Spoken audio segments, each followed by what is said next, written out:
straight to the point saja. Kalau cerita tadi kan pengalaman puasa ni, saya tak yang saya suka sekali nombor 2 ialah Vadai. Vadai ni pun naik harga jugalah 1.50 sen. Aduh je. Dia guna tepung murah Vadai ni. Tapi naik harga juga. Aduh. Tak nak beli. Cuma tak rasa lagi lah roti telur, roti sardin, roti canai buka puasa. Nak try pula lah buat kelainan sikit. Ada roti sardin, roti telur, roti ni ke. Biasa kalau saya petang-petang, saya makan roti sardin dekat pintu 5. Okey juga, not bad lah.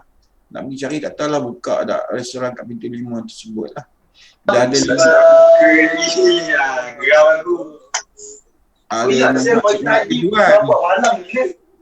Mak Ridwan. Ya, saya. Assalamualaikum. Salam. Sorry doktor, lambat. Tak apa, Ahmad. Dah tunggu tadi. Dalam talian ada 53 orang, seorang je tak ada lah. Jadi kita mulakan kuliah kita. Bismillahirrahmanirrahim. Alhamdulillahirrabbilalamin. Wabihi nasta'in ala umuri dunya wal akhirah. Wassalatu wassalamu ala asyrafil anbiya wal mursalin wa ala alihi wa sahbihi ajma'in. Rabbi shrah li sadri yassir li amri wa hlul 'uqdatam min lisani yafqahu qawli, amma ba'd. Assalamualaikum warahmatullahi wabarakatuh dan salam sejahtera. Saya ucapkan terima kasih semua datang pada minggu ini kuliah, iaitu minggu kelima ya.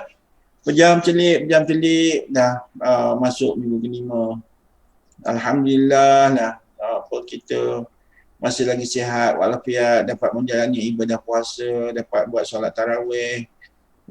Di mana solat tarawih itu hanya ada dalam bulan Ramadan saja ya. Dan hari ini sudah hari ke-8 kita berpuasa. Pejam celik.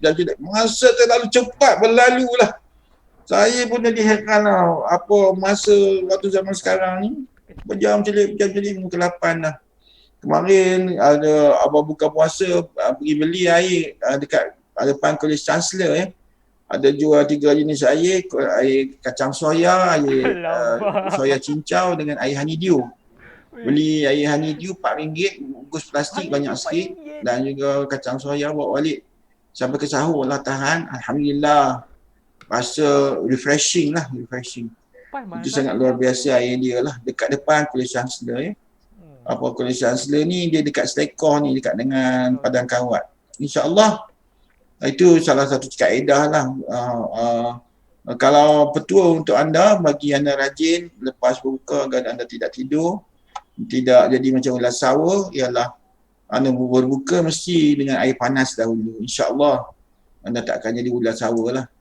Tapi kalau berbuka guna air sejuk, memang akan meletihkan, anda akan hadapi masalah lah. Jadi berbuka dengan air panas dahulu. Itu tips bulan Ramadan pada kali ini. Minggu depan saya akan ceritakan tips bagaimana buat murtabak, insya-Allah. Baik, topik 5 ialah pembinaan peradaban majmuk di Malaysia ya. Kita akan belajar nanti. Semua dapat lihat skrin ya. Slide. Alhamdulillah. Terima kasih Akhilah. Maknanya dengar lah. Ni mesti dengar tips nak buat murtabak ni minggu depan ni, insya-Allah. Baik, notis penting, ada satu notis penting, insya-Allah. Semua saya minta sangat-sangat ya agar bersedia minggu hadapan kita ada kuis dalam talian ataupun online kuis lah. Tarikhnya ialah pada 27 April 2021, hari Selasa ya, silap bukan hari Rabu tu. Hari Selasa, cuba tengok balik jadual masing-masing, hari Selasa lah. Iaitu waktu kuliah lah. Waktu kuliah 27 April, hari Selasa. Kemudian masa 12 tengah hari ke 12.20 tengah hari lah. Jadi anda perlu berada dalam talian untuk menjawab soalan kuis itu. Kalau ada masalah, bagi tahu saya lah. Macam tadi ya, 12.19 baru boleh masuk sebab ada kuliah sambungan lah. Lecturer rajin nak bercakap. Tak apalah. Kemudian tempoh masa untuk menjawab kuis dalam talian itu ialah 20 minit sahaja jangka masanya. Dan coverage ataupun liputan bab 1 hingga bab 5 ya, bab 1 hingga bab 5 dan semua maklumat yang ada dalam Putra 11 dan termasuk apa yang saya sampaikan dalam kuliah lah. Kemudian bentuk soalan kuis ialah MCQ lah. MCQ ialah multiple choice question, multiple choice question. Jadi platform ialah Google Form, platformnya ialah Google Form. Link akan saya berikan insya-Allah 5 minit sebelum jam 12.30 hari. Dan link akan diberikan dalam grup Telegram lah. Kalau gagal hadir, gagal menjawab tepat pada waktunya akan diberikan kosong markah lah. Jadi anda kena punctual. Dan tiada kuis gantian lah. Tiada kuis gantian akan diberikan insya-Allah. Kalau ada soalan berkaitan dengan kuis pada minggu hadapan ini, coverage bab 1 hingga bab 5 boleh maklum kepada saya ya. Silakan. Kalau ada soalan. Saya nak tanya next week punya quiz boleh lampas sikit. Apa lip ching cu? Nampak quiz, apa? next week punya quiz boleh lampas sikit kerana tak tahu kelas sudah pukul 12 pun ada kelas. Oh iya ke? Ah, Kalau macam tu kita mulakan ke 12 suku boleh lip ching chow. Lip ching boleh. chow. 12 suku Boleh. Okey. Terima kasih Lip dengan atas makluman tersebut lah. Saya akan tunggulah hingga pukul 12 suku Lip Jadi bila kita anjakkan 12 suku campur dengan 20 minit dia akan 12.35 lah. Okey? Okey Lip. Okey. Terima kasih Lip. Atas makluman tersebut. Aduh.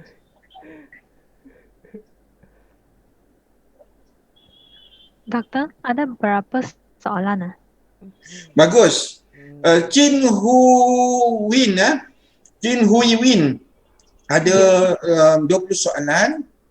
20 soalan kalau betul semua dapat 10 markah lah, markah penuh 10 markah seperti yang saya nyatakan dalam kaedah penilaian khusus ya, Chin. Dan 20 soalan tu berbentuk multiple choice question. Kalau you jawab betul 20 soalan you dapat 10 markah penuh lah. Sebab tu saya minta you study dia bab 1 hingga bab 5. Bab 1 telah ada dalam Putra 11, bab 2 ada Putra 11, bab 3 ada Putra 11, bab 4 dah ada. Bab 5 belum saya masukkan. Saya akan masukkan lepas kuliah nantilah bab 5 ya, insya-Allah. Terima kasih Chin kerana bertanya. Terima kasih doktor. Nama.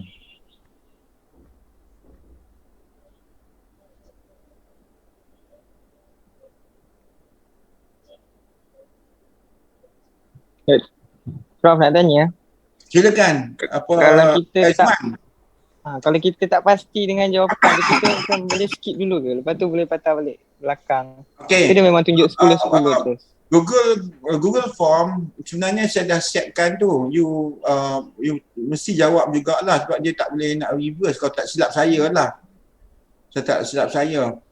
Sebab teknik tu dia menggalakkan jawab habis dulu, kemudiannya you boleh terus lompat lah.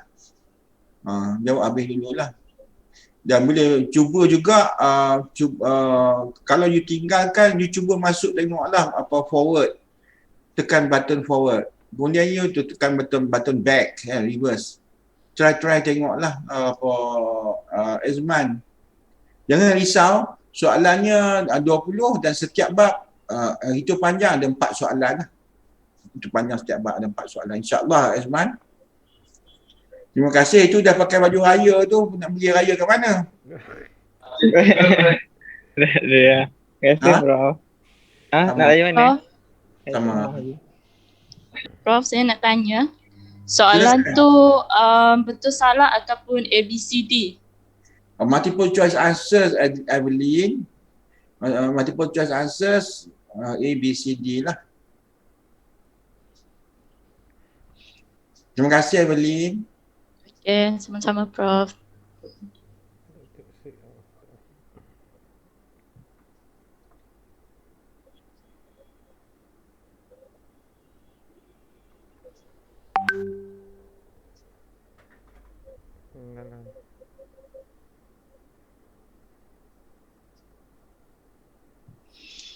Baik, kalau tak ada soalan lagi, izinkan saya untuk pergi ke bab 5 ini. Okey, pada asasnya lah peradaban majmuk di Malaysia ini adalah gabungan daripada beberapa peradaban besar dunia yang tergarap melalui perjalanan sejarah di alam Melayu lah. Dan pembinaan peradaban ini didahului dengan peradaban pribumi alam Melayu dan juga diikuti oleh peradaban Asia iaitu India, China dan Timur Tengah dan seterusnya peradaban barat lah. Akhirnya peradaban ini disambut oleh peradaban globalisasi yang merupakan kata dia lah peradaban globalisasi yang merupakan kacukan pelbagai punca peradaban tanpa sepadan melalui jaringan digital yang kompleks. Dan kalau kita lihat semula dari sisi sejarahnya, peradaban yang beridentitikan Malaysia bermula dengan kemerdekaan tahun 1957. Ada usaha untuk mewujudkan negara bangsa atau dia panggil nation state. Dan obviously dimulakan dengan pembinaan negara, state building atau nation building. Bercirikan satu wilayah, satu perlembagaan dan satu kewarganegaraan. Jadi negara mewujudkan beberapa institusi utama seperti sistem birokrasi negara, plan pembangunan 5 tahun dan sebagainya lah. Jadi pembinaan negara bangsa ataupun nation state building ini mesti didahului dengan pembangunan ekonomi dan pembinaan bangsa kemudian akan menyusul. Dan pembinaan bangsa juga dapat dibina melalui institusi sistem politik kepartian dan pilihan raya. Dan juga wujudnya istilah konsep bangsa idaman yang menguasai wacana politik di Malaysia dan pembinaan peradaban juga di Malaysia beridentitikan Malaysia yang sangat mencabar dan akan dikupas dan didebatkan. Membina peradaban beridentitikan Malaysia sangat mencabar di Malaysia itu. Jadi pada akhirnya anda akan lihat dapat memahami proses pembinaan negara bangsa Malaysia melalui kepelbagaian peradaban. Yang kedua ialah anda dapat menghuraikan proses pembentukan negara bangsa di Malaysia dan juga menganalisis negara bangsa dari perspektif peradaban. Dan ini adalah ada apa dia panggil peta minda ya. Peradaban majmuk itu anda dapat lihat di sini.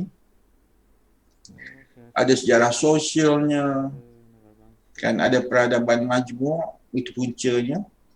Kemudiannya ada bangsanya yang membina peradaban majmuk itu dan komponen peradabannya. Dan bangsa yang kita idamkan itu ialah yang ideal itu ialah bangsa idamannya. Dan kemudian ada pembinaan negara bangsanya dan pembinaan negaranya seperti yang telah saya jelaskan tadi kepada anda lah. Dan kandungan untuk kursus ini, untuk bab ini ialah anda akan belajar tentang sejarah sosial, pengaruh peradaban dunia dalam pembinaan negara bangsa. Kedua ialah konsep negara dan bangsa. Ketiga ialah konsep dan pembentukan negara bangsa dalam acuan Malaysia. Dan keempat ialah kepelbagaian idea bangsa idaman dan perbahasan. Jadi sejarah alam Melayu ini seperti minggu lepas telah saya nyatakan kepada anda, peradaban peribumi alam Melayu maksudlah peradaban Asia iaitu India, China dan Timur Tengah, peradaban barat dan peradaban globalisasi ini istilah yang agak simplistik lah. Di alam Melayu ini kita dapat lihat sejarah di alam Melayu itu peradaban-peradaban yang wujud di alam Melayu. Dan kemudiannya kita bina peradaban beridentitikan Malaysia itu. Bermula dengan negara bangsa, pembinaan negara dan pembinaan bangsa lah. Jadi apa yang ingin saya jelaskan di sini ialah yang boleh kita ambil pengajarannya di sini ialah apa, kalau boleh saya share juga kan dengan anda itu apa, bila okey, seperti minggu lepas saya kata, kita lihat ya, keetnikan wujud di Malaysia ini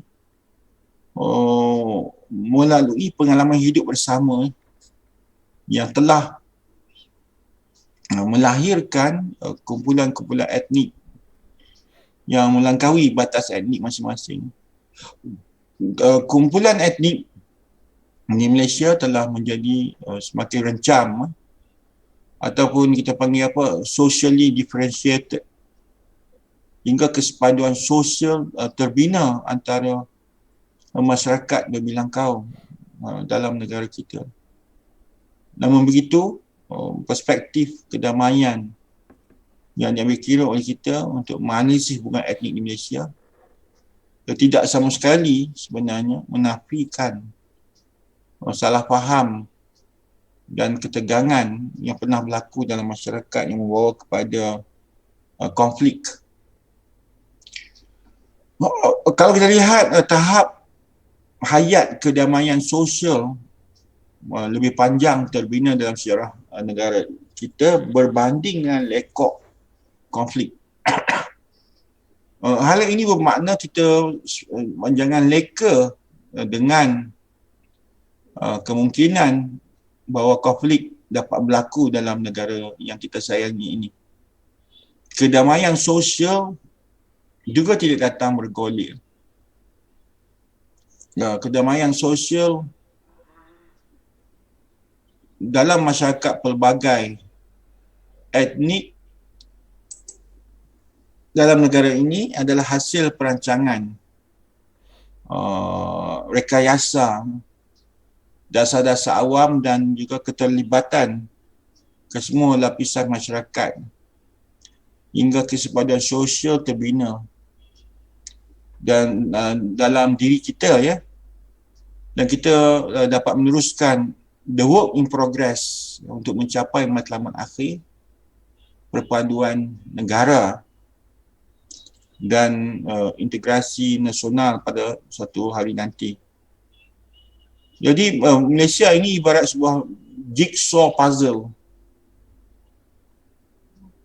di mana negeri-negeri dalam tanah Melayu asal yang terikat dengan pusat-pusat pemerintahan yang berbeza, termasuklah kepada Siam, Belanda dan Britain, sehingga disatukan di bawah satu kesatuan oleh penjajah British ya, dapat kita lihat. Sebelum tahun 1948,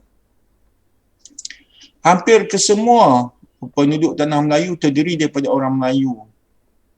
Namun demikian, perkembangan perusahaan biji timah yang bermula pada pertengahan abad ke-19 dan perusahaan getah pada awal abad ke-20 mengakibatkan penghijrahan orang-orang Cina dan India secara besar-besaran ke tanah Melayu. Menjelang tahun 1931, jumlah penduduk bukan Melayu melebihi penduduk Melayu. Kewujudan pelbagai kaum yang mengekalkan kebudayaan masing-masing mengakibatkan terbentuknya masyarakat dan peradaban majmuk di tanah Melayu. Itu kalau ditanya kepada anda, apakah sebabnya terbentuk masyarakat majmuk dan peradaban majmuk di tanah Melayu? Sebabnya ialah kewujudan pelbagai kaum yang mengekalkan kebudayaan masing-masing itu. Itu kesannya itu. Selepas tahun 1931, penduduk bukan Melayu melebihi penduduk Melayu di tanah Melayu ini. Dan setiap kaum mempunyai agama, bahasa dan cara hidup yang berlainan. pada umumnya terdapat persefahaman dan hubungan yang baik antara komuniti etnik Melayu, Cina dan India. Dan keharmonian hubungan etnik ini berterusan dan terbukti terbukti apabila mereka sama-sama berjuang untuk mendapatkan kemerdekaan daripada penjajah British pada 31 Ogos 1957. Dan apabila Sabah dan Sarawak mengambil keputusan untuk sama-sama membentuk Malaysia, menyertai Malaysia pada 16 September 1963. Ini satu perkara penting yang menarik. Keharmonian kaum dapat kita capai apabila semua pihak bersetuju untuk berjuang bagi mendapatkan kemerdekaan tanah Melayu daripada British.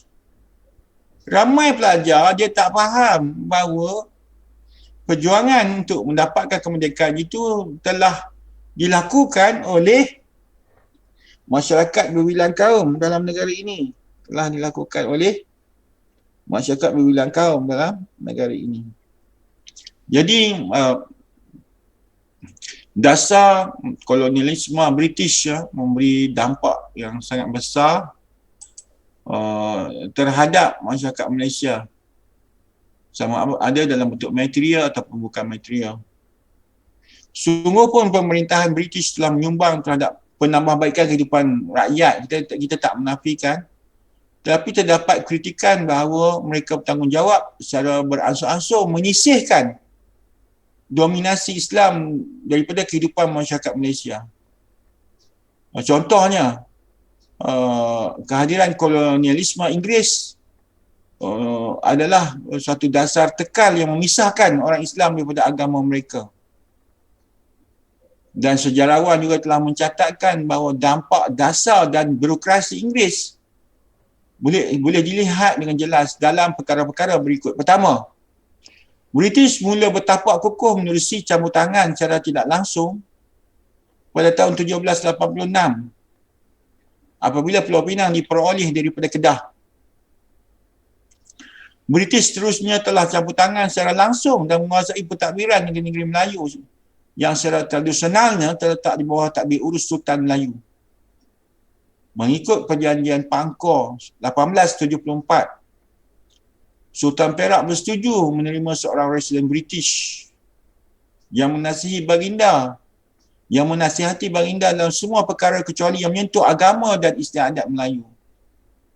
Menjelang tahun 1895,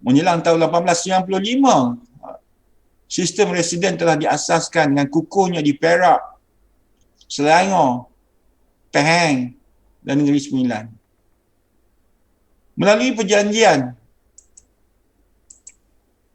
Persekutuan 1895, apa yang berlaku? Keempat-empat negeri berkenaan disatukan di bawah satu pemerintahan pusat dan mula dikenali sebagai negeri-negeri Melayu bersekutu.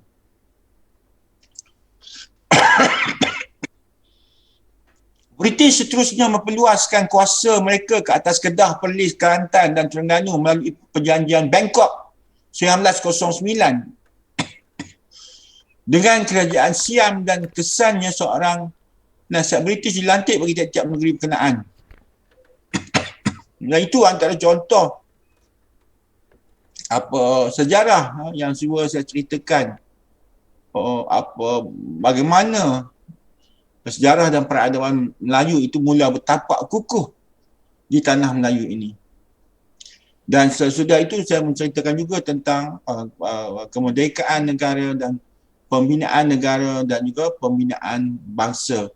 Kalau kita lihat kepada pembinaan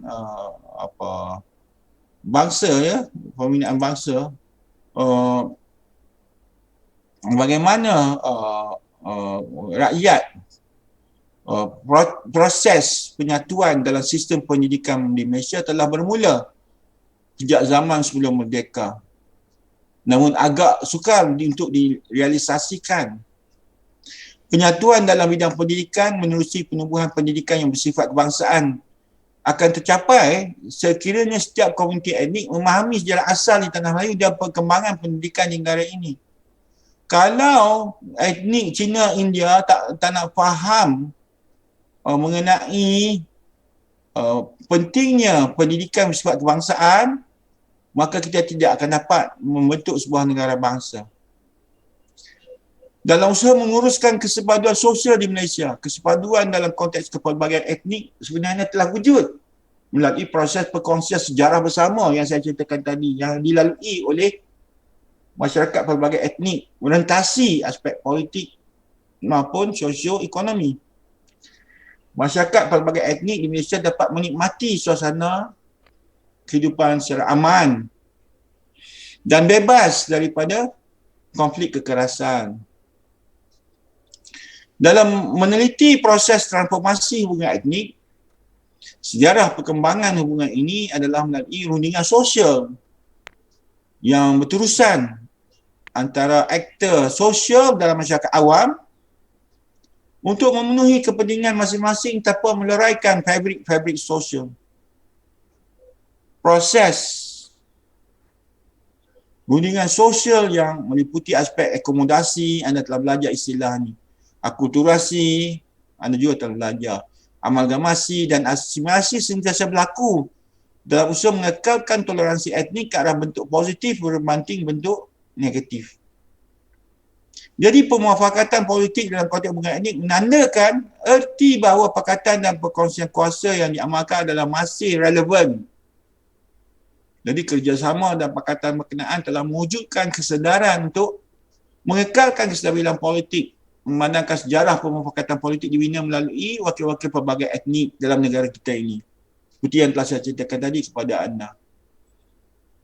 Pemufakatan ini menandakan bahawa sesuatu parti politik atau kumpulan etnik tidak akan dapat memerintah sendiri tanpa pemerintah etnik lain. Jadi formula perkongsian kuasa membolehkan pemimpin yang mewakili pelbagai etnik dapat bekerjasama dalam usaha menentukan dasar maupun hala tuju negara. Jadi dua istilah itu, pembinaan negara dan pembinaan bangsa.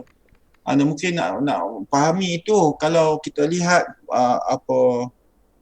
pembinaan negara bangsa bukanlah sesuatu yang mudah sebenarnya. Anda lihat banyak contoh negara-negara lain. Saya puji Indonesia. Indonesia berjaya membina pembinaan negara bangsa hingga orang-orang Tionghoa, orang Cina menggunakan nama Indonesia, bercakap bahasa Indonesia sebagai bahasa kebangsaan. Di Malaysia sepatutnya begitu juga. Jadi negara Malaysia sebagai sebuah negara bangsa mungkin tidak dapat bertahan dan wujud dalam peta dunia. Keadaan yang wujud ialah etnik yang pelbagai ini akan membentuk negara melalui acuan etnik masing-masing. Namun demikian, hakikatnya Malaysia dengan kerencaman demografi yang berbeza terus kukuh dan membangun malah disegani oleh jiran tetangga dalam konteks negara berbilang etnik. Maka kita tidak ada masalah untuk membentuk negara bangsa itu. Cuba kita lihat perspektif konflik apabila meletusnya peristiwa 13 Mei 1969 yang meramalkan bahawa projek pembangunan negara bangsa Malaysia akan gagal. Jadi saya pun terfikirkan, bilakah bermulanya projek pembangunan negara bangsa ini? Bagi saya, projek pembinaan negara bangsa bermula selepas peristiwa 13 Mei 1969. Dan bermula dengan aktiviti ekonomi. Kemudian melalui aktiviti pendidikan dan seumpamanya. Anda boleh fikirkan bilakah bermulanya pembinaan negara bangsa dalam negara kita. Saya kagum dengan Indonesia. Orang-orang Cina di Indonesia, dia agihkan makanan berbuka puasa kepada orang-orang Islam. Setiap tahun mereka buat benda yang sama. Itu ada idea mereka yang sangat bagus dalam konteks tersebut.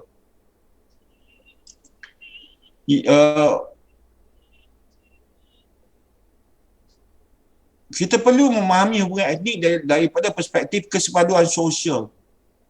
Maknanya paradigma alternatif yang mengambil kira aspek positif, bukan negatif, yang menyumbang kepada keutuhan Malaysia sebagai sebuah negara bangsa yang masih dalam proses pembikinan, masih dalam proses pembinaan. perlu dijadikan sebagai sebahagian daripada cara pandang untuk memahami citra hubungan etnik dengan lebih adil dan menyeluruh dalam negara kita. Itu penting. Dan secara konseptual, kesepadan sosial sudah sedia wujud dalam acuan besar masyarakat Malaysia. Acuan besar merujuk kepada negara bangsa yang dinamakan Malaysia dengan ciri-ciri khasnya yang terhasil dari proses pengkongsian sejarah bersama yang telah saya ceritakan tadi kepada anda dan yang dialami oleh anggota ataupun rakyat Malaysia ataupun warga negara Malaysia. Dalam acuan besar ini yang nama negara bangsa saja akan terbina satu, struktur sosial, dua, ekonomi, tiga, politik dan keempat, budaya yang khas acuankan Malaysia. Itu namakan sebagai negara bangsa tadi. Dan oleh yang demikian, interaksi dan jalinan hubungan sosial sebegini adalah sesuatu yang secara langsung maupun tidak langsung sudah tersulam ke dalam fabrik sosial masyarakat kerana kesemua mereka berada dalam satu acuan besar negara bangsa Malaysia yang sama seperti yang telah saya sebutkan tadi kepada anda. Jadi perpaduan dan identiti etnik mampu menjadi identiti negara bangsa yang makmur dan aman damai di mata dunia. Jadi pembinaan negara bangsa merupakan matlamat utama pembangunan politik, iaitu satu wilayah yang mempunyai sempadan pemerintahan dan warga negara atau bangsa. Pembinaan negara bangsa pula dapat dicapai melalui pelbagai pendekatan, termasuk penerapan dasar awam yang diubah oleh kerajaan. Kemudian yang kedua, pemumpukan semangat nasionalisme melalui simbol dan ritual negara seperti lagu kebangsaan, bendera kebangsaan, bahasa kebangsaan dan perayaan hari kemerdekaan. Usaha mewujudkan negara bangsa bukan sesuatu yang mudah kerana terdapat pelbagai faktor yang perlu diambil kira. Antaranya faktor kesan penjajahan, yang kedua kepelbagaian suku etnik, ketiga gabungan wilayah dan gabungan kerajaan. Kewujudan parti politik, parlimen, perlembagaan negara dan pilihan raya merupakan komponen atau kriteria penting untuk menentukan kewujudan amalan demokrasi di Malaysia. Jadi mahasiswa dan mahasiswi yang dirahmati Allah sekalian, pendidikan merupakan satu asas penyatuan dalam proses pembinaan negara bangsa. Berdasarkan pengalaman di dua negara seperti Perancis, Amerika Syarikat, Indonesia dan Thailand, matlamat ini dicapai menerusi pelaksanaan dasar pendidikan untuk pelbagai komuniti etnik. Walaupun penerimaannya sekarang ini mencetuskan polemik, namun dasar ini berterusan dipraktikkan. Jadi pendidikan merupakan asas penyatuan dalam proses pembinaan negara bangsa. Itu satu perkara yang sangat penting pada hemat saya lah, melalui pendidikan. Jadi itulah sedikit kepentingan pembinaan negara bangsa, termasuklah yang menyumbang kepada pembinaan negara yang telah saya ceritakan kepada anda tadi. Kalau kita lihat sejarah alam Melayunya, zaman prasejarahnya ada zaman Paleolitik, zaman Mesolitik, zaman Neolitik, zaman gangsa dan logam, itu zaman prasejarah di alam Melayu lah. Kedua, kita panggil zaman protosejarah, iaitu kewujudan kerajaan purba ataupun kerajaan awal, termasuk Langkasuka, Kedah Tua, Gangga Negara, Citu, Lo Yueh dan Tantan. Kemudian ketiga, zaman persejarahan. Macam mana dia borak macam tu Zah? Zaman pensejarahan ini adalah kewujudan kerajaan Kesultanan Melayu Melaka. Bermula pembentukan masyarakat kepelbagaian, iaitu masyarakat perdagangan. Dan kemudian diikuti oleh kedatangan kuasa penjajah Portugis, Belanda dan British. Hampir 450 tahun tu mereka menjajah negara kita. Bayangkan berapa banyak hasil bumi negara kita yang dibawa balik oleh golongan penjajah ini.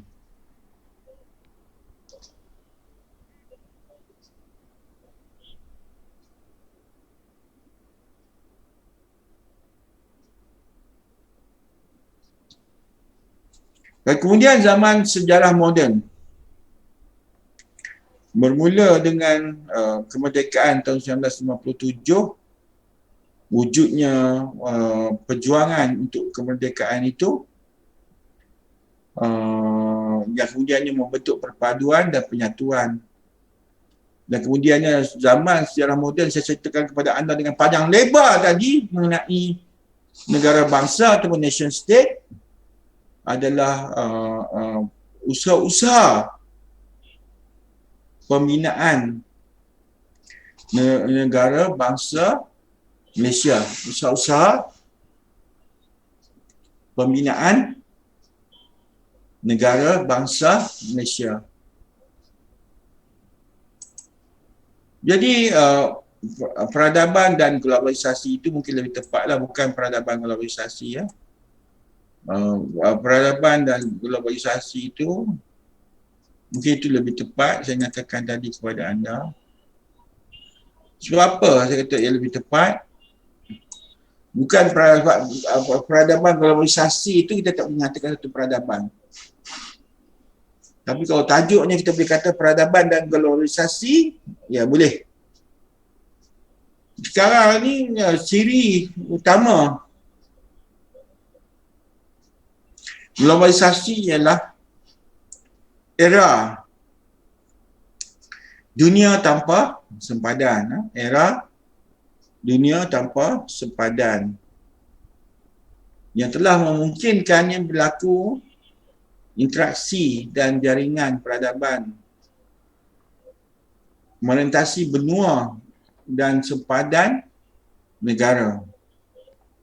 Menerusi pertama, pemodenan dalam pelbagai bidang kehidupan. Kedua, perkembangan teknologi maklumat dan informasi termasuklah internet, komputer, smartphone. Ketiga, penggunaan media sosial yang berleluasa seperti Facebook, Twitter, WhatsApp, Instagram, Telegram dan lain-lain lagi. Keempat, peradaban dan globalisasi membawa pengaruh yang besar dalam pelbagai aspek kehidupan, melintasi bidang politik, ekonomi, sosio budaya, termasuklah perkembangan bidang ilmu dan pemikiran. Jadi perkembangan peradaban global ini turut menjadi penyumbang kepada pembentukan peradaban majmuk di Malaysia. Jadi kita bincangkan pula ialah pembentukan peradaban majmuk. Gabungan atau percampuran beberapa peradaban yang membentuk peradaban beridentiti Malaysia itu dinamakan sebagai peradaban majmuk. Jadi peradaban Melayu menjadi teras kepada peradaban majmuk Malaysia. Kalau kita lihat setelah kemasukan para pedagang dari India, China dan Timur Tengah, mereka telah membuka ruang interaksi dan jaringan peradaban yang lebih luas di tanah Melayu. Kemudiannya disusuli oleh penjajah Portugis, Belanda dan Inggeris yang telah membawa berlakunya interaksi dan jaringan jaringan peradaban yang lebih merencam lagi dalam negara kita ini. Okey. Saya rasa anda dapat lihat itu perubahan yang berlaku dalam negara kita kan, bila kita menyentuh soal peradaban yang lebih rencam tadi. Kemudian yang episod penjajahan Inggeris telah membawa lebih ramai pekerja asing dari India dan China yang telah memungkinkan berlakunya pengukuhan peradaban India dan China di tanah Melayu. Hari ini di era globalisasi telah membawa berlakunya kacukan pelbagai punca peradaban tanpa sepadan melalui jaringan digital yang kompleks. Jadi kesemua pengaruh peradaban luar ini telah membentuk peradaban majmuk di Malaysia hari ini. Sebab itu kita lihat pembentukan peradaban majmuk itu, kita kata peradaban beracuan ke Malaysia-nya terdiri daripada peradaban Melayu sebagai teras, seperti yang telah saya nyatakan tadi kepada anda, punya ada peradaban India. Saya tak suka guna perkataan peradaban ni untuk selain daripada Islam. Lebih elok kita gunakan perkataan tamadun, ya. Jadi tamadun acuan Malaysia, tamadun India, tamadun Inggeris, tamadun Belanda, tamadun Portugis. Kemudiannya ada tamadun yang lebih luas lagi, tamadun Timur Tengah dan tamadun Cina. Itulah yang membentuk apa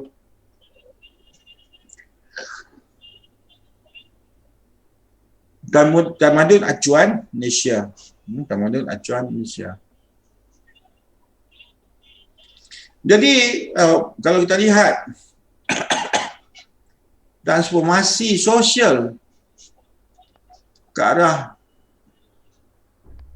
peradaban acuan Malaysia tadi, daripada 1970-an, adanya kemiskinan dan ketidaksamarataan, especially di antara Bumiputera dengan non-Bumiputera, di antara Bumiputera dengan bukan Bumiputera. 1980 hingga 1990-an kita lihat negara kita menjalani pembangunan industri dan penghijrahan para belia daripada kampung-kampung ke kota, especially kota-kota besar seperti Kuala Lumpur, Georgetown, Johor Bahru dan seumpamanya. Kemudian tahun 2000 ke atas berlaku pula sistem pembandaran yang makin agresif dan juga kelahiran kelas menengah yang lebih kompleks. 2010 ke atas kita kata ke arah negara maju, itu impaknya dari masyarakat majmuk, pelbagai etnik ke ketamadunan payung anak watan yang membina peradaban acuan Malaysia itu. Ini satu perkara yang penting untuk anda berikan perhatian tu, dari masyarakat majmuk, pelbagai etnik ke ketamadunan payung anak watan yang membina peradaban acuan Malaysia. Jadi kita lihat apa kaitan pembangunan migrasi dan teknologi lah. Migrasi terutamanya dari kampung ke bandar, belia-belia telah membawa kepada perubahan sosial atau social change dalam masyarakat lah. Maksudnya kemajuan itu telah memberikan impak kepada perubahan sosial dari pertanian, sara hidup kepada commercial industry, agenda commercial industry. Kemudian dari miskin ke kelas menengah berlaku penerapan taraf hidup, tapi kita kena lihat juga fenomena terkini 3,250 dianggap sebagai miskin bandar kalau orang tinggal dalam bandar-bandar besar seperti Kuala Lumpur, Johor Bahru, Georgetown, Ipoh dan seumpamanya. Kemudiannya dari perdesaan ke kosmopolitan, itu juga dianggap sebagai social change, ya. Dianggap sebagai social change.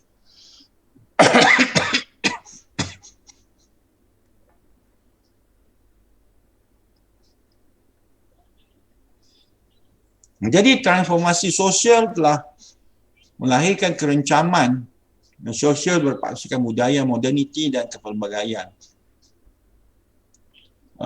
Apakah kerencaman sosial yang dilahirkan? Pertama, perkongsian nilai sejagat. Di mana nilai-nilai umum itu dikongsi bersama.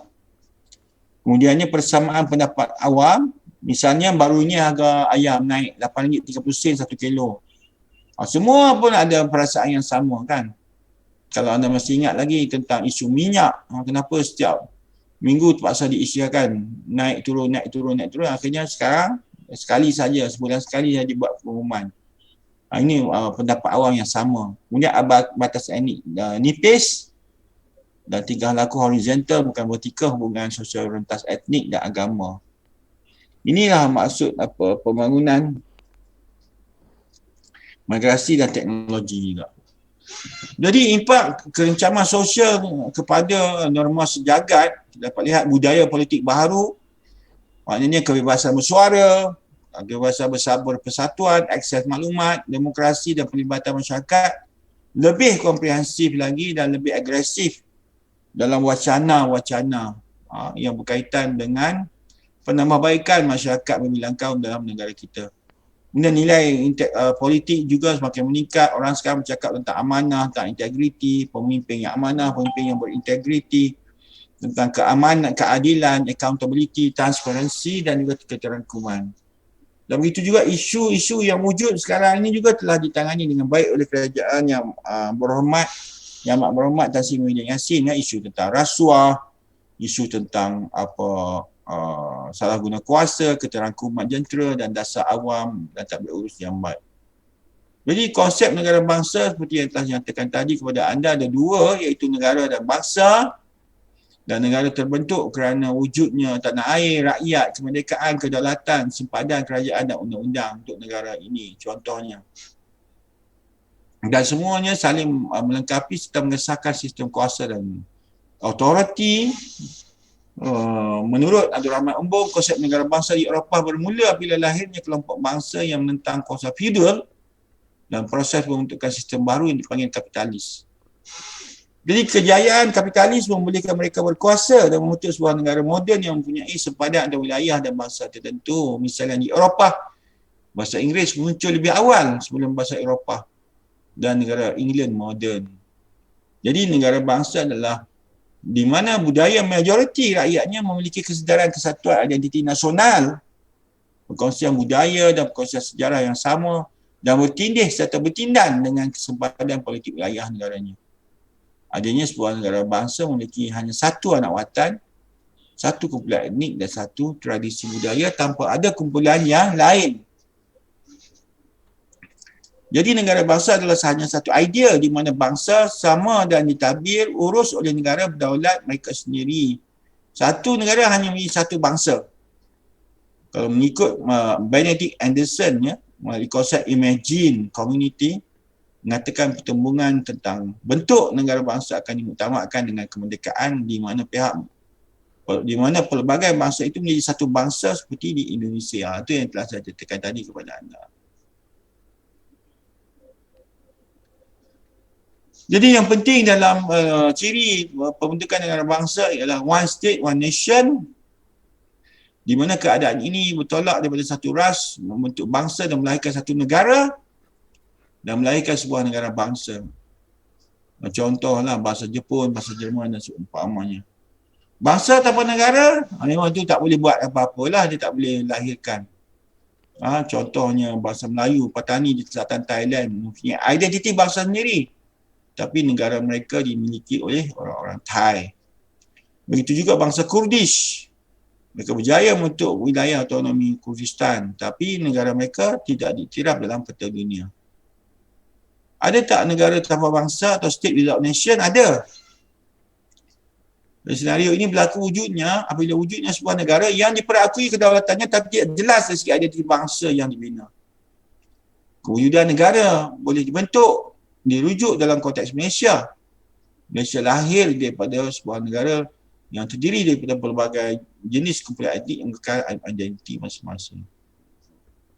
Jadi konsep negara itu merujuk kepada sebuah masyarakat yang mendiami kawasan tertentu dan adanya kerajaan yang memerintah. Ada kerajaan memerintah, itu nama konsep negara. Dan rakyat negara terikat dengan tanah air, perlembagaan, undang-undang dan kerakyatannya. Dan rakyatlah yang mencorakkan negaranya juga, dan rakyatlah yang bentuk bangsa bagi sebuah negara. Itu konsep negara.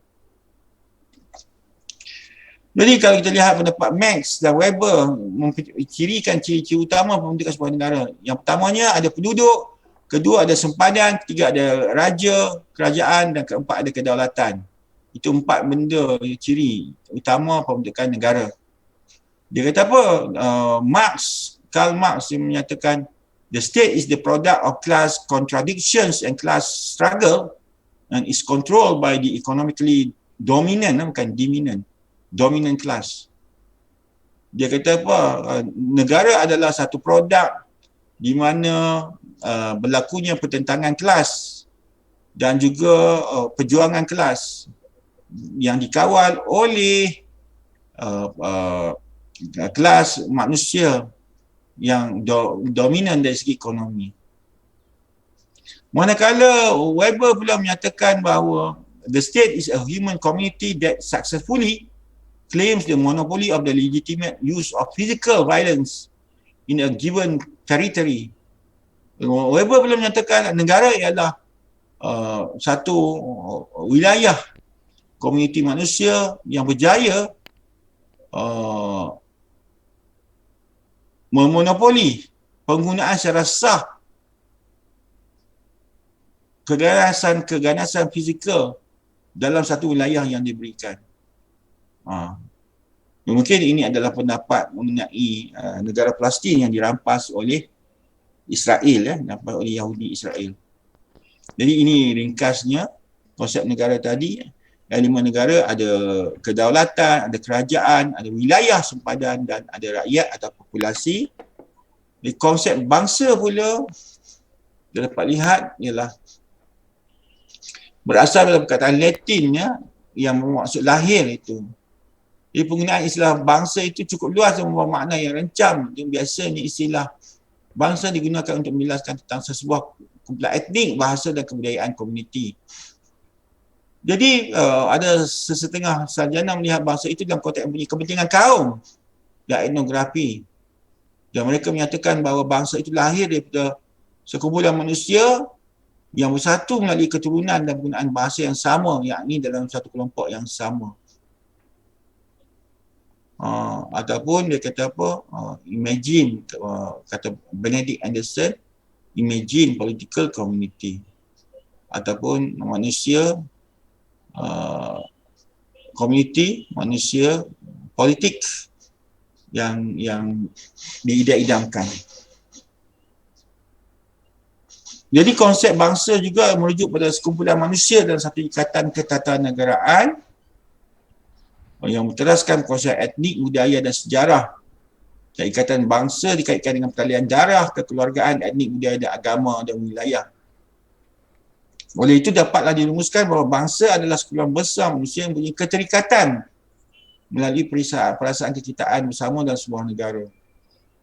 Dapat lihat di sini konsep bangsanya satu kelompok manusia berdasarkan ciri fizikal iaitu ras dan keturunan, kemudian ada kaum, kemudian etnik berdasarkan ciri budaya dan satu komuniti politik dalam wilayah tertentu. Jadi apa pula kewarganegaraan? Kewarganegaraan adalah perihal warga negara, kerajaan sebuah negara, yang panggil citizenship dalam bahasa Inggerisnya. Ia membawa maksud kerakyatan, rupa bangsa, bangsa seseorang lah. Jadi kewarganegaraan adalah suatu bentuk kerakyatan, ada kedudukan sah yang mengikat seorang individu dengan negaranya. Tak ada pasport, tak diikat dengan sah, dia bukan warga negara lah. Dan dengan kedudukan sah tersebut, seorang warga negara mendapat perlindungan, hak-hak istimewa dan pelbagai lagi keistimewaan. Jadi naratif negara bangsa Malaysia yang berpasakkan anak watan dalam masyarakat pelbagai diintegrasikan dalam pelantar perlembagaan dan tersulam ruang sivik dalam governance dan pembangunan dengan keadilan, keterangkuman dan demokrasi dalam membina negara bangsa Malaysia. Dan Haji Mening Politik mengamparoki dan menerima anak watan dan komuniti migran diberikan kerakyatan negara. Inilah dinamakan sebagai pasak perlembagaan, iaitu Akta 153, kedudukan Melayu dalam negara, raja, bahasa Melayu, Islam dan seumpamanya. Minoriti lain diikat di tapak integrasi yang di Pertuan Agong, simbol berpaduan negara. Islam agama rasmi persekutuan tapi agama lain bebas diamalkan. Bahasa Melayu, bahasa kebangsaan dan bahasa perpaduan. Dan Akta 153 yang Pertuan Agong menjamin kepentingan minoriti lain. Apabila Malaysia dibentuk, rakyat Sabah dan Sarawak diparuki sebagai bumi putera dan dijadikan sebagai pasak negara bangsa bersama orang Melayu.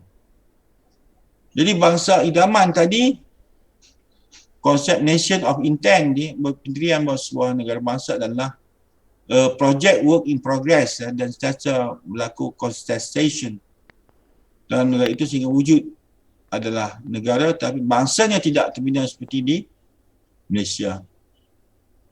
Dalam aspek kemasyarakatan dalam konteks Malaysia baharu ini, penekanan banyak diberikan kepada hubungan antar kaum atau interetnik, tapi meninggikan paling pentingnya hubungan dalam kaum atau intraetnik. Itu contoh. Dan kita dapat lihatlah menuju kepada bangsa idaman tadi. Pertama kita mesti ada Malay hegemoni, kemudian Daulah Islamiah, ada Melayu Raya, ada Malaysia, kemudian Middle Malaysia, kemudian bangsa Malaysia. Dan apa yang kita perlukan? Bangsa idaman pada masa hadapan. Jadi anda lihatlah di sini, etos bangsa, etnik, nasionalisme dan bangsa.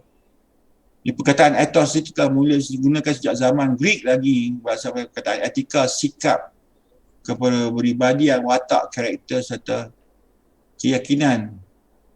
Dan dia boleh dikatakan sebagai satu konsep umum tanpa definisi yang formal.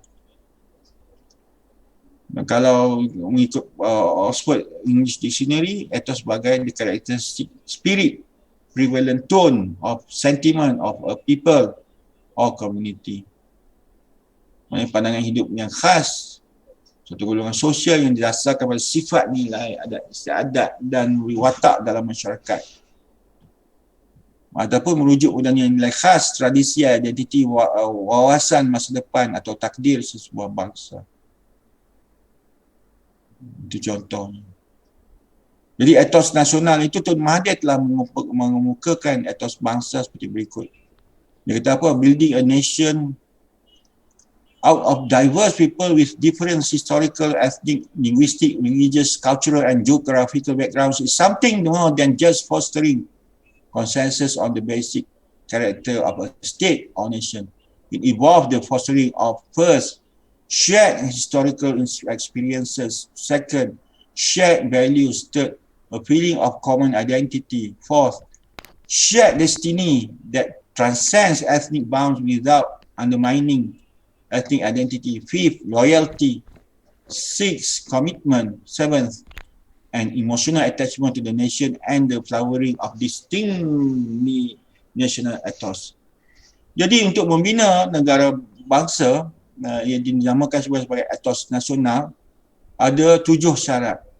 Pertama, usaha-usaha untuk pembinaan watak negara itu, dan termasuklah warga negaranya mesti melibatkan satu, mesti ada pengalaman membahagikan sejarah, berkongsi pengalaman sejarah. Yang kedua ialah mesti ada nilai-nilai yang dikongsi bersama, nilai-nilai murni dikongsi bersama. Yang ketiga, mesti ada perasaan identiti yang sama.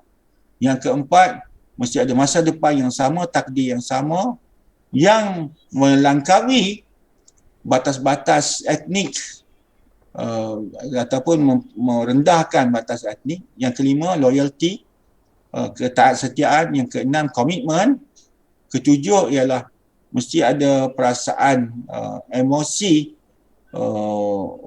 bonding dengan negara, dan juga yang menyubur dalam jiwa masing-masing. Itu namakan etos nasional. Maknanya etos nasional itu mesti ada ciri-ciri unik masyarakat setempat yang mengikat seorang individu dengan individu yang lain, dan yang mengikat rakyat dengan negara melalui perkongsian nilai, perasaan dan semangat, kepercayaan dan identiti bersama.